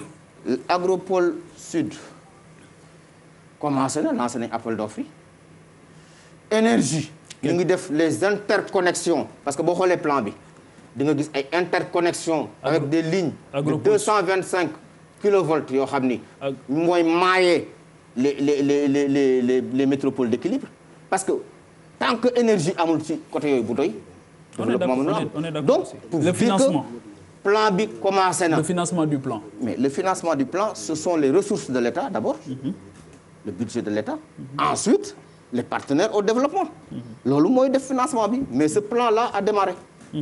te horizon xam nañ ko donc loolu bu ñu ko defee mooy ensuite. ça doit coûter combien. ensuite. ça doit coûter combien. non. avant ñuy wax sur le coût xam nga le coût là ce plan là mënoo ko jox un coût dès le départ parce que il faut comprendre comment on l'a conçu du rek agropole yi ma la wax prenons par exemple les routes boo xoolee plan bi di nga gis ni ñu tracer les futures routes et autoroutes di nga gis ni ñu tracer les futurs chemins de fer di nga gis ni ñuy implanter les hôpitaux yu ñu war a tabax le président vient de valider un programme de plus de 500 milliards pour la santé. C'est ça qui permettra de implanter dans ces métropoles d'équilibre les structures sanitaires. Donc c'est un plan dynamique avec un horizon te loolu mooy tax nit ñuy fixer leen tant que defuñu loolu les gens vont continuer à venir à Dakar di buuxante ci 0,3% du territoire national avec inconvénients yi nga xam ni moom la am yépp mbënn meek yooyu am na ci biir Sénégal foo xam ne bu tawee dañuy tàccu amul ndox parce que nit ñi ñëwuñu fekk fu ndox nekk ñu dëkk fa depuis les années 70 année de sécheresse mais ndox du bàyyi yoonam. Très bien. Donc il faut ñu réfléchir ci yooyu yëpp pour teg plan bi doxal ko. léegi ñu ñëw ci mbiru inondation yi xaw ma sax pa est-ce que exactement di nga ci am tontu bu wér, mais lu mu ci mënti doon du ñàkk nga xam ci dara mooy inondation day am ñu déclencher plan Orsec jël budget def fa jënd ci matériel ñu demaat ba jëmmi jamono inondation amaat ñu ne dañuy jëndaati matériel waaw léegi matériel yi njëkk a jënd fu mu jaar ay AGT la woon wala c'est-à-dire loolu nuñ ko mën a comprendre. non matériel yi ñu jëndoon mu ngi fi mais en fonction taw bi ñu jot day laaj ñu yokk matériel bi maanaam puissance pompage bi xam nga boo amee une pompe de 800 mètres cubes heure moom lañ dimensionné woon ci taw yéen daan jot mais bu ñu amee taw yu ëpp loolu pompe boobu mënu ko évacuer faaw ñu yokkat ci fi mu ne nii boo demee booru Kër Massar am na ay pompe de 1000 mètres cubes heure ñu wut indi fa mu pomper donc loolu la matériel boobu di compléter mais du caagee ni matériel bi dañ ko sànni. waaw léegi bu fekkee plan décennal lutte contre les inondations mi ngi fonctionner à merveille kon kay li ñuy jënd ci matériel daa war a gën a néew sax d'autant plus que am na plan bi mi ngi fi di leen. mais dafa gën a néew dafa gën a néew lañ daan jënd ci at yële passé mu ëpp fuuf li ñuy jënd léegi. lañ daan li ñuy jënd léegi c'est pour compléter. non mais parce que am na ay dafa gën a néew jarul complété. non ah kay. déet bu fekkee dafa gën a néew. non kay jarul dama ne complété la ñu daan jënd ci montant. moo gën a néew. moo gën a néew fuuf diggante 2012 bi affaire yi soog a commencé ak li ñuy jënd léegi moo gën a néew laa wax ci xaalis bi ñuy génnee donc dañuy compléter li nga xam ni moo fi nekkoon par rapport ak taw bi ni muy ñëwee ak capacité bi ñuy soxla pour pomper ko. léegi projet bi monsieur le ministre président wax na conseil des ministres bi passé ñu def évaluation première phase bi après ñu jàll ci deuxième phase bi première phase bi ñaata milliards ngeen ci defoon ak lan la juróon ak deuxième phase bi démb dégg naa ñu daje Mbour doon ko fa waxtaanee bi ñu dajee ba pare est-ce que tënk nañ ba wax ni lii la ñuy soxla pour faj lan ak lan ak lan.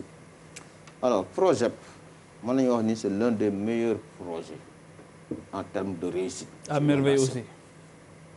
ci inondation laa wax. ma ne à merveille aussi. le projet a fonctionné à merveille. ça c'est très clair. du maa ko wax. waaw wàqi na Nimzaat nee nañ seen ndox maa ngi fa ba tey demagul. du maa ko wax. projet fi mu jaar yëpp dafa fonctionné man visité naa ko te wax naa ne bërki démb dem naa ci zone projet. première phase bi ñaata milliards. première phase bi def nañ ci lu war a tollu 63 milliards à peu près ci wàllu inondation bi pour projet boo xam ni 49,03 milliards moo jëm ci directement pompe canalisation yi ñu def yeneen ñi parce que projet intérêt bi mu am mooy dafay am ay pavage fay nañu aussi nit ñu bare ay dédommagement ci war leen fa jëlee pour yoon yi war a jaar ak canalisation yi ñu doon def donc boo ko xaymaa noonu lay toll te c'est un projet qui a fonctionné à 100% actuellement mii ma lay wax man nga dem vérifier ko donc ce projet bi moom lu yomb a def bilan la. léegi deuxième phase bi. maintenant deuxième phase bi ñu ngi koy étudier ADM bi nga xam ne moom la gën a xam li muy liggéey parce que sama ministère la nekk am na projet bu taxaw déjà bu war a jël Camille Basse parce que dama lay wax point yi gën a am solo rek El Hadji Pathé Camille Basse ay Daaru Miset ba booru Jaxaay. Télimam Diarra fu mu ne. maanaam zone boobu yëpp. amee doo ko laaj ministre de la des collectivités territoriales. zone boobu yëpp projet 2 daf koy jël. nga xam ni mooy projet 2 nga xam ni liggéey bi tabax nañ ko ba pare ñu war ci lëkkaloo lenn ci budget état lenn banque mondiale te banque mondiale pare na pour dugal loxoom ci biir ni mu dugale woon loxoom ci projet 1 parce que projet 1 dafa doon lu am jeexatal am réussite am njariñ. coût bi ñaata lay doon le coût ñu ngi koy stabiliser maanaam étude technique yëpp pare na dossier yi pare na mais le coût mënuma leen ko wax fii. léegi dañuy bàyyi ñu stabiliser ko ba fi ba ñu ko war a prononcer wax ko. léegi après ñu dem ci internautes yi. voilà léegi beneen question bi rek mooy par rapport ak ce ministère. oui gis nañu temps yële benn article boo xamante ni génn na. par rapport ak ADL ak PNDL par rapport ak département yi mooy projet boo xamante ni dañu wax ne ADL moo ko concevoir oon ba pare pour département yi ñu dessaisir ko yóbbu ko ci un programme boo xamante ni finalement moom moo koy porter muy le programme national de développement local li ñu bëgg a comprendre rek mooy le périmètre d'intervention de chaque entité mooy ADL tey par exemple lan mooy liggéeyam ak concrètement nan lay intervenir aujourd'hui pour aider les collectivités locales ak voilà ak lan moo nekk ci projet boobu et pourquoi son budget a été revu à la baisse. léegi quel est le problème. non on veut comprendre. mais ban problème moo am ci loolu. oui on veut juste comprendre lan mooy mission est-ce que ADL aujourd'hui est-ce que c'est une agence qui doit continuer d'exister ou pas. état dafa am nu muy doxee. du nit rek kay toog fële bind ci journal nangam bon lu tax ñu jël di dugal ci ADL c'est le même ministère c'est le même gouvernement. c'est le même gouvernement. président Macky Sall dafa recevoir. le 10 octobre dernier les maires et présidents du conseil départemental président wax ni. dinaa taxawal PACASEN rural. boo xam ni maire yi ak département yi moom lay toppatoo te dinaa ko jël jox ko PNDL. ok président moo ko. oui. c'est réglé cette question-là maintenant l'ADL a du mérite réfléchir nañu ci beneen programme pour département yi. ok mais dañuy jël lépp nag ñu ancré ko parce que c'est un problème d'ancrage c'est tout il y a rien d'autre d'ailleurs li ñuy wax naan projet bu taxaw la taxawagul dara il faut que président Macky Sall valide le PACASEN rural pour que affaire boobu mën a tabax mais du xaalis bu ñu jël nii jël ko ni ëpp yow jël nañ ko ci yow jox nañ ko keneen déedéet c'est pas comme ça. un État ne fonctionne pas comme ça. L'administration c'est le même gouvernement. ADL mu ngi def ay liggéeyam. ci territoire yi. lan lay def agence de développement local mu ngi appuyer beaucoup de communes notamment vers le sud. ci wàllu informatisation de l'état civil ak ci wàllu information territoriale yi ñuy remonter mu ngi def seen liggéey mais un projet. c'est pas un directeur qu'il soit qui dit que man maa koy jël. donc c'est le directeur ni même un ministre moo naan fii laa koy dugal non ki ñu fal Sénégal muy définir la politique de la nation kenn la du ñaar c'est le président Macky Sall c'est lui qui définit la politique de la nation. bi mu recevoir maire yi ak président conseil départemental dafa wax ni dinaa leen jàppale ci PACASEN rural arrimé ko au point d'elle. cette question est derrière nous depuis très longtemps. voilà je pense qu'on va retrouver maintenant internautes